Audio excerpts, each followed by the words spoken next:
Purdy Peacock, a day at the fair. It was late in the summer, and it was time for the state fair to begin. Purdy Peacock and his family and friends enjoyed going to the fair each year. Purdy and his family woke up bright and early on a warm and sunny morning. They had a snack of their favorite fruit for breakfast and headed off to the fair. When they arrived at the fair, they walked through the midway. There were so many rides and games that Purdy and his family were overwhelmed. They gazed in awe at the double Ferris wheel.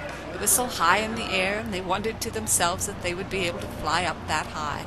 They enjoyed watching all of the other rides, too, and thought it was so much fun to hear all of the screaming as the rides would turn upside down, or bob up and down, or go around and around. There was so much excitement in the air, and they were all ready for a fun day at the fair. Next they would stop and have a morning snack. There were so many choices they just could not decide what to eat. Should they have a cinnamon roll or donuts? Who could decide? Why not have both, they proclaimed. Now it was time to walk around and see the sights at the fair. With every step there were booths with a variety of different foods to offer, such as deep-fried Twinkies and Oreos and all kinds of foods on a stick. There were onion and pepper rings, pickle dogs, and grater taters. Drinks of all kinds you could imagine were at the fair. There were apple and strawberry smoothies, lemonade shake-ups, and cherry limeade. They could not wait to sample it all. And there were all kinds of fancy hats and balloons. Walking around one building there were vendors selling pots and pans, fancy jewelry, slice and dicing machines for fruits and vegetables, T-shirts, caps, and much, much more. It was always fun to watch and listen to the sales pitch wanting you to buy their products. Living on a beautiful farm, Purdy loved the agriculture building. There they would see all sorts of green, red, yellow, and orange vegetables. They would walk around and look at all of the beautiful fruit and vegetables and marvel at the ribbons that had been awarded for the best-looking ones of all. The ribbons were red, blue, white, pink, yellow, purple, and violet, and looked so pretty against the colorful vegetables and fruit. They couldn't believe their eyes when they saw the giant pumpkins. Then they moved on to the flowers section and saw all of the beautiful and creative arrangements made out of all of the pretty red, yellow, pink, and orange flowers. They wondered if there would be an arrangement in honor of them, shaped like a peacock and adorned with beautiful blue, green, and gold colors. Purdy was sure an arrangement like that would win the grand prize. After all, Purdy thought peacocks were the most colorful and beautiful of all, and a flower arrangement in his honor would be wonderful. Purdy was proud as a peacock for sure. Lunch was always fun trying to decide what to eat. There were cheese curds, elephant ears, blooming onions, veggie dogs, root beer, and much, much more. Purdy decided to have the vegetables on a stick, and other family members decided to have roast corn on the cob. It was delicious. They would always sit in the shade and watch the talent contest. There were singers of all ages, and there were dancers, too. Then once in a while there would be a unique act or two where they would do acrobats, ballet, or baton twirling. It was so much fun to watch. Purdy's two nieces were going to perform at the fair, and they were thrilled. They sang and performed like little angels, and once again Purdy and his family were so proud. It was so nice to watch the nieces at the great fair. Oh, what a wonderful time they were having. After lunch they decided to go to the building where there were lots of baby animals, and there was an exhibit showing chickens and turkeys being hatched from their eggs. This was right up Purdy's alley, and he knew all about hatching eggs, and this was one of his favorite things. He would strut around and was proud as a peacock, of course. There were baby ducks running around and swimming in the water, and there were baby ostriches, too. Watching the babies is always so enjoyable. The ducks were so cute, swimming in the water. Then they would jump out of the pool and run as fast as their tiny legs would carry them to eat some food out of their dish. Purdy would laugh and laugh and was so entertained by the baby ducks. Oh, what fun! He enjoyed walking up the long hill to what was called Grandfather's barn. Purdy and his family would walk around and visit with all of their animal friends. They enjoyed talking to the horses, donkey, and llama. There's nothing more pleasant than making new friends.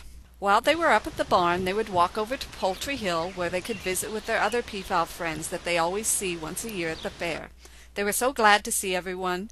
They had not seen the crested ducks or the brown Chinese geese since last year. Everyone was busy getting cleaned and spruced up to look their very best when the judges came. They all wanted to win the grand prize ribbon and trophy. It was all so exciting.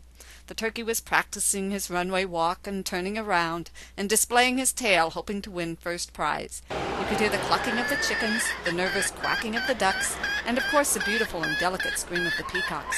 There was so much chattering going on about the fair. Now it was time to walk back down the hill. They would stop to sit and let the pea-chicks play in the little park at the fair. The pea-chicks would run and play and jump on all of the playthings in the park. When the Peacocks were finished playing, Purdy and his family and friends would continue their walk down the hill. They would stop for a drink in the water fountains and cool off. It was off to the Avenue of Breeds. There they could see all of the other animals, such as the elk, ostrich, and this year there was something they had not seen before. There was the world's smallest cow and her baby. It was wonderful, and the cow was beautiful and proud of her small and cute little calf. It was so adorable.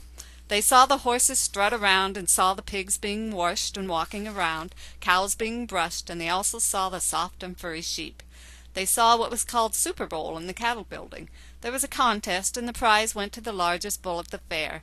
It was fitting, since he was a super bull. It was so much fun to see all of the cows, horses, goats, and rabbits. There was even a cow made out of butter. Wow, Purdy could hardly believe how many things there were to see at the fair. In the swine building, they saw Farmer Pig and his friends, relatives, and family. Purdy and his family enjoyed meeting with the family of Farmer Pig. In fact, the winner of the biggest boar contest was Farmer Pig's uncle, and he was the biggest pig they had ever seen. And he also had the biggest ribbon they had ever seen. Purdy was so happy and congratulated Farmer Pig and his uncle on their prize. Farmer Pig then showed Purdy the newest additions to their family, the cute, pink, squirming and squealing little baby piglets. They were so cute, and Purdy could not stop watching them and thought it was so nice that Farmer Pig had introduced them to his family. Purdy thanked Farmer Pig and told him to enjoy the rest of the fair, and Farmer Pig told Purdy he was so glad he had stopped by to see him and the rest of his pig family, and to come again next year. Purdy would do just that. It was getting late, and the Peacocks were getting restless. They kept asking about going on the carnival rides. Finally, Purdy decided they could go to the Midway and ride on a few rides before heading home for the day. The Peacocks rode on the merry-go-round and roller coaster. They rode on the sky glider and the bumper cars. They played a few games like whack-a-mole, and then they would pick a duck and win a small prize. After their fun at the Midway, they went to a building to look at all of the fish. There was a nice pond in the back with a few ducks in the water. Purdy and his family would rest in the shade and watch the ducks swim in the cool blue water. Purdy and his friends and family headed for home. They had a magnificent time at the fair and couldn't wait until next year. They were thankful that they had been able to catch up on the news from their animal friends at the fair. They were so glad that they had seen Farmer Pig and had gotten to meet his relatives, family, and friends. And they were glad that they had the pleasant company of each other and could enjoy their time together and laugh and talk and have fun. Purdy realized just how lucky he was to have such a great family and wonderful friends. He hoped everyone would stop and think about just how great life is, and that everyone should take the time to enjoy a fantastic day at the fair. Purdy was once again on his beautiful farm. He fell asleep in the shade of his flowering bushes and trees and was dreaming about his wonderful day at the fair.